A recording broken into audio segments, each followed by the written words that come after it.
What's going on, guys? Welcome to a new video. If you haven't seen my previous video from this one, make sure you jump over and have a look at it. Let me know what your thoughts are. I got someone to actually film the video for me, like on my runs and chatting and all that kind of stuff. So I just want some feedback on like how that looks. This is going to be a nutrition, so full daily intake video, and then also my session that I'm just about to go downstairs and do.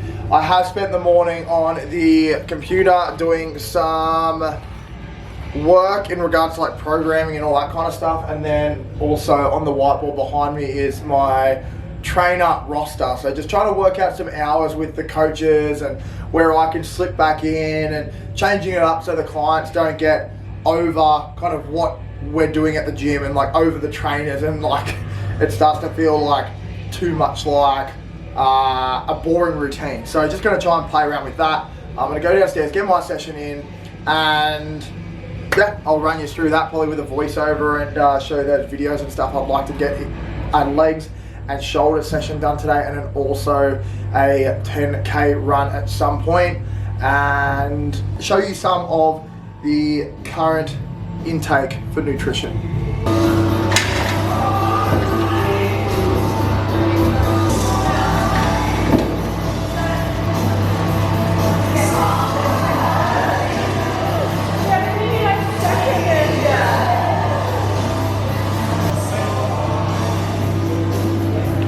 Right, so last week we pretty much did the 3 plates either side, as you can see.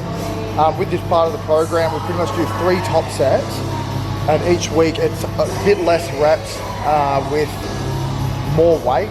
So this week I'm just adding the 1 plate onto this side, which is an extra 20 kilos, and we'll be doing 3 times 10 reps of that.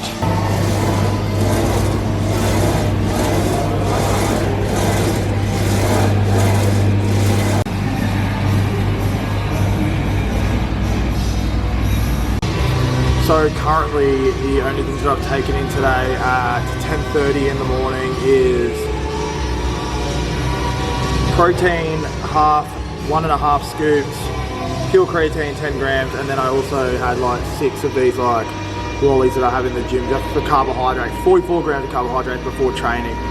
Just because I've been lacking on the carbohydrate intake before working out, and then I get to my runs and stuff like that, or underhydrated. And I just feel terrible. I had a real bad run last week in terms of hitting my paces, but I'm looking for a positive one today, so we'll see how we go with that. Try and hit a 5-minute pace for the whole 10K. It is going to be hot, as I showed you there, but yeah, I'll show you the creatine and protein powder that I'm having at the moment, which also includes carbohydrates. So if you have been following me for a while now, camera's shaky. I was previously sponsored a little bit with Vital Strength, so I've still got like a fair bit of their product, and the protein I've been having is this sport one, which has carbohydrates in it, and then just their creatine, which doesn't have a scoop. I just get a big teaspoon of it and then put it into that. So that's how I'm measuring it out, and that's what I've had this morning that you saw on my fitness pal. So with today's program, I do have a few different leg movements, but because I do have the run coming up, I will just do the leg extension on top of the leg press, and then I'll do my shoulders. So I've got dumbbell seated shoulder press. It's kind of like what the app looks like here, and you just like swipe across onto these next movements with the explanation. So dumbbell seated shoulder press, and then I'll also do dumbbell lateral raises, leg extension, and I think tricep extension I'll chuck in there as well, just because there is a glute bridge hold, but I'm not going to do that because, once again, prioritize the run. I'll fuel up, finish off the work I need to do up in the office, and then I'll head out for my run, see if I can scrimmage up some carbs, probably just like have a Powerade or something like that, and driven nutrition for hydration.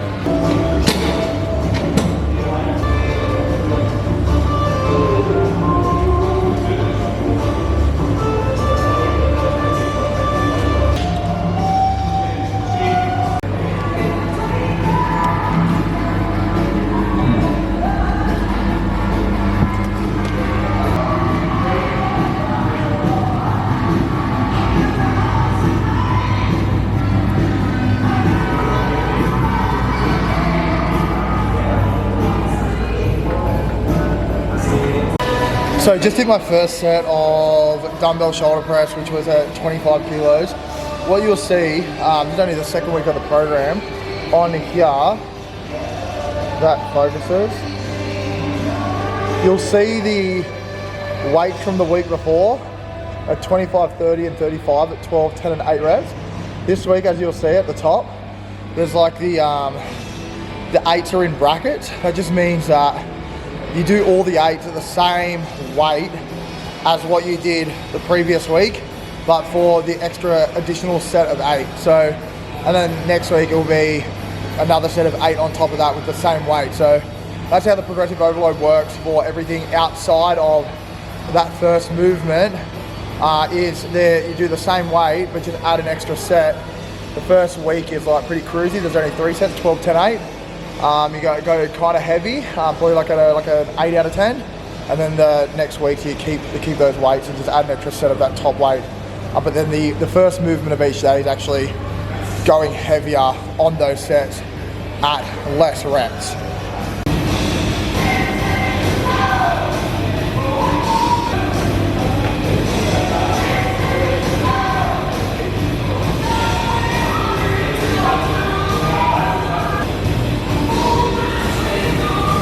And also, I remembered I did skull crushers the other day when I did 55 kilo dumbbells bench press. If you follow me on Instagram, you would see that. So I'm going to do bicep curls with the barbell today for my arms. I actually think my arms kind of look a decent size, but I actually think it's my biceps that are lacking. You would think like arms look big, but I think my triceps are what's taking over, and the biceps are actually the thing that are lacking. So gonna have to double down on that.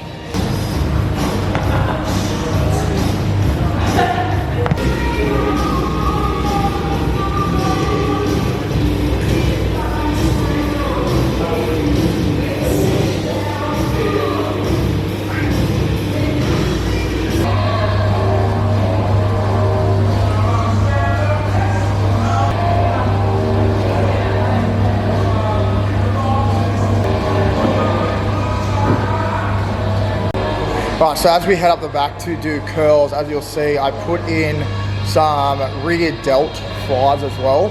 One of the things I'm going to say to be careful of those is doing weight that's too heavy and you're not able to control it and keep those pinkies kind of like on the outside of the dumbbell and coming up. You also don't want to be coming up to a height that recruits your rhomboids in the middle of your back. You're looking to kind of just lift your elbows up to probably the height if not lower than your actual back, so then you're hitting those rear delts without engaging those bigger muscles, and you've got to be careful not to be able to or not to be using real heavy weights, because then you're going to start throwing them up. A little bit of momentum is fine like I was doing, but not enough that you're having to like recruit other big muscles, because they can get taken over and neglected quite easily.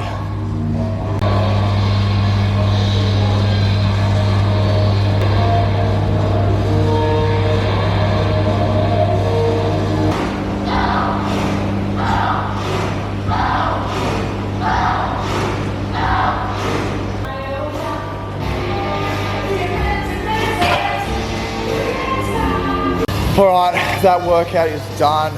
I almost forgot about letting you guys know about this, and it's to do with my 250k run that I was supposed to do. Supposed to be traveling to Canada for. I was supposed to be doing it with ET end of November, and I have been training, kind of like getting volume in for that, and then also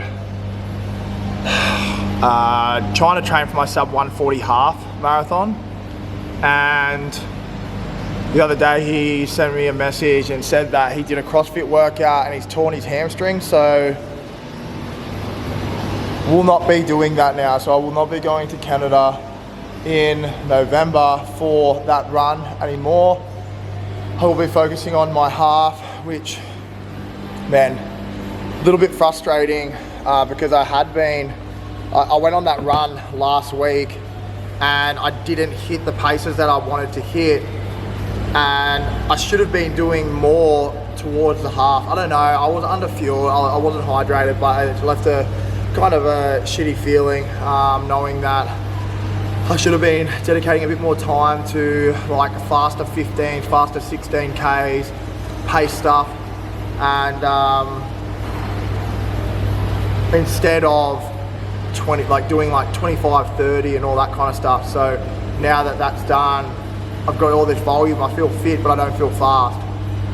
I'm just about to do a pace session on the treadmill. We'll see how that goes. I think I'm going to do 800 meter repeats and just keep going, see how many I can kind of smash out. I'm going to lunch at like 12, so I've got a bit of time, but yeah, we'll see. Maybe I'll just do a faster, consistent run, but I do need to do some pace stuff. But we do have pace stuff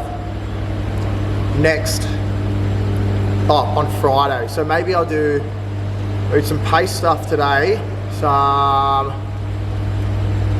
maybe a negative split run on the treadmill, then I will do a longer run tomorrow, and then we have 800 meter repeat for Athletic Club, or 1500 meter repeats for Athletic Club on Friday, which will be about an hour workout. So we'll get into that, but yeah, just thought, like, I think in the last video I talked about the 250, and that is now off, and then I've just got on the 1st of November the sub 140 half, which I feel underprepared for, but I still think I'm fit enough and mentally strong enough to be able to push through it and get the result that I want to get. Alright, this video is taking a little bit of a different turn because something came up towards the end of the video that I was planning to do next year, but the opportunity came to get it done that day, and there was a delivery to All Out for new equipment. So one of the coaches that is coming in next year owned this equipment. It was in storage, and he wanted to get it in here, and I would pay to lease the equipment, and he'll be able to work out of here 1 day a week. And yeah, we end up getting it all in. So as you can see, there is a very heavy weight stack there for a leg press, which is coming. But just walking through here, we have our unilateral or cable chest press. We have a unilateral cable shoulder press.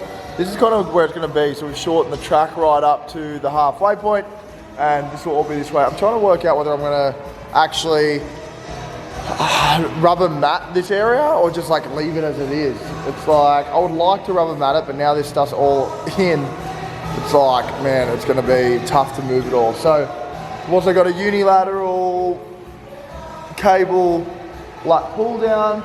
Over the back there we have a preacher curl, and then a preacher tricep extension, and then finally my favorite is going to be this rear delt chest fly, which I am so keen to start putting into programs.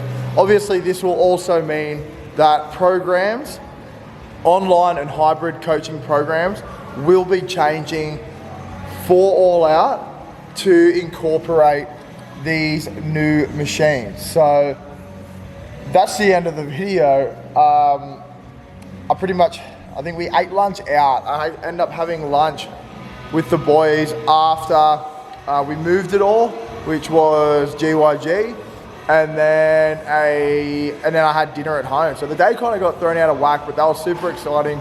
And yeah, that'll be the end of the video.